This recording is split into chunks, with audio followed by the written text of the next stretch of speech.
So, how did we as humans manage to conquer one of the most hostile places on the entire planet? Well, today we're going to dive into the absolutely incredible science and engineering behind the journey to the North Pole. We're talking about a place that honestly feels more like an alien world than part of our own. And just to set the stage, let's start with this quote. Wow. I am going to dive at the North Pole, even though I don't know how to swim. This really kicks off a journey that pushes the absolute limits of, not just human ingenuity, but human endurance itself. All right, so our journey begins with this mission, to conquer the North Pole. But first, we really need to understand just how hostile this environment actually is. Look, we're not talking about some frozen pond in your backyard. This is the Arctic Ocean. It's this huge, moving landscape of ice that's up to 10 feet thick. And to put that into perspective for you, just think about the Titanic, right? Its incredibly strong, hardened steel hull shattered like it was glass in water that was just -2 degrees Celsius. Just look at the insane difference here. A normal ship's hull may be 15 to 20 millimeters thick, but the Arctic ice it's up against, we're talking 3,000 millimeters. Where that ship's steel just becomes brittle and weak, the ice is as strong as solid concrete. So the takeaway here is pretty clear. You can't just power through it. And get this, the ice is just one piece of the puzzle. When you get to 90 degrees north, it's like the laws of physics themselves start to get a little weird. Temperatures plummet down to -40. Your compass just spins around, totally useless. You can get hit by a complete whiteout in an instant. And because all the lines of longitude meet at that one point, the whole idea of a time zone just collapses. So, how in the world do you overcome an environment like that? Well, you build a monster. And that brings us to our next section, the ice-breaking beast. This is the nuclear-powered icebreaker called 50 Years of Victory. So that's the big question, right? How does a 25,000-ton ship that's the weight of like 50 Boeing 747s smash its way through ice that's as strong as concrete? The answer is, well, it's surprisingly clever.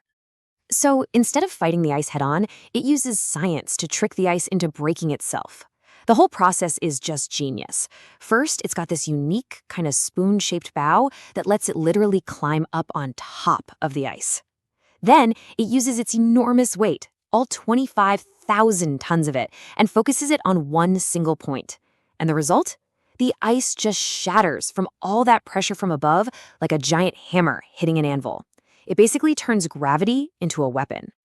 But you can imagine a move like that puts incredible stress on the ship, which is why this thing is built for pure survival. It's got a double hull, so an inner body and an outer body, with a big water tank in between to act as a cushion. The outer hull itself is 48 millimeters of reinforced steel. That's 3 times thicker than a normal ship. And to make things even smoother, it shoots out these pressurized water jets from the bottom to reduce friction, letting the ship pretty much moonwalk over the ice. Now, doing all of this requires an unimaginable amount of power, the kind of power you just can't get from a regular engine. And that brings us to the heart of this beast, a nuclear power plant, afloat. Okay, get ready for a statistic that's going to bend your brain a little. The nuclear power plant on this ship is 99.8% smaller than a regular one you'd find on land. Think about that. It's like taking a 500-acre facility and shrinking it down so it fits inside a single suitcase. It is a total miracle of engineering. So how did they pull that off? Well, a land-based plant takes up hundreds of acres. The one on the ship fits into about half a football field. For one thing, it doesn't need those giant cooling towers because, well, it uses the entire Arctic Ocean for cooling. And second, while the reactors that power our cities use uranium that's about 3 to 5% enriched, this icebreaker uses fuel that's enriched up to 50%. It just packs way more punch into a much smaller space. So let's just quickly break down how that power gets from a tiny atom all the way to moving this massive ship. First, you've got fission. Inside that reactor, trillions of atoms are splitting every single second. That releases a ton of heat into this loop of pressurized water. Second, that superheated water boils a completely separate loop of water, creating high-pressure steam. And finally, you get thrust. That steam spins these massive turbines which generate the electricity to power the ship's giant motors. It's an incredible chain reaction. And so, after days and days of smashing through ice using this unbelievable technology, the ship finally reaches its destination. Arrival at 90 degrees north. So, welcome to the top of the world. It's just this endless white desert floating on a 10-foot thick sheet of ice. And it's such a unique spot that no matter which way you turn, no matter what direction you look, it's south. I mean, you're standing at the northernmost point on the entire planet. But just because you got there doesn't mean you're safe. Not at all. The dangers are very, very real. You've got polar bears that can weigh over 600 kilos and can smell a person from 16 kilometers away. There are hidden cracks in the ice, crevasses, that can just swallow you whole. And you have to remember, you are not on solid ground. You are standing on a thin sheet of ice that is floating on top of 4 kilometers of dark, freezing, cold ocean. And it's in this exact environment that the narrator from our source material faced one last, very personal challenge. Which brings us to this, the ultimate polar plunge. Remember that quote from the beginning? This is the moment. He jumps into that freezing water, and his immediate thought is this. The moment I dived in, it suddenly felt like 1,000 tiny needles were piercing my body all at once. His heart rate just shot through the roof, and he almost went into a full-on panic attack. So why on earth would you do it? Well, standing there on the edge, the decision was this internal battle.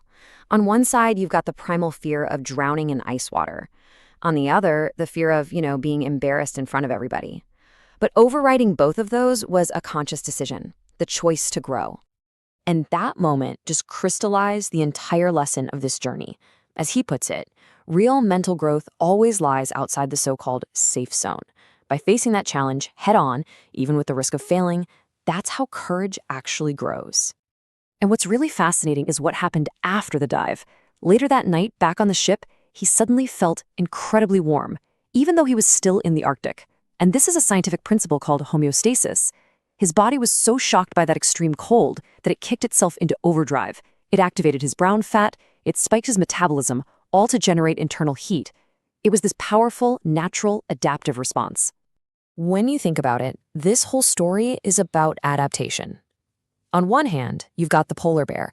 It's this masterpiece of evolution that nature spent millions of years perfecting to survive here. And then on the other hand, you have us, humans, who figured out how to do the same thing in just 160 years, using science. And that right there is the ultimate takeaway. Our natural instincts, they're designed to keep us safe, right? To keep us from jumping into frozen water. They limit us. But science, our own ingenuity, that's what sets us free. It lets us build nuclear-powered ships to smash through frozen oceans. It lets us stand on the very top of the world. Which really just leaves us with one final question for you. What limits will you break?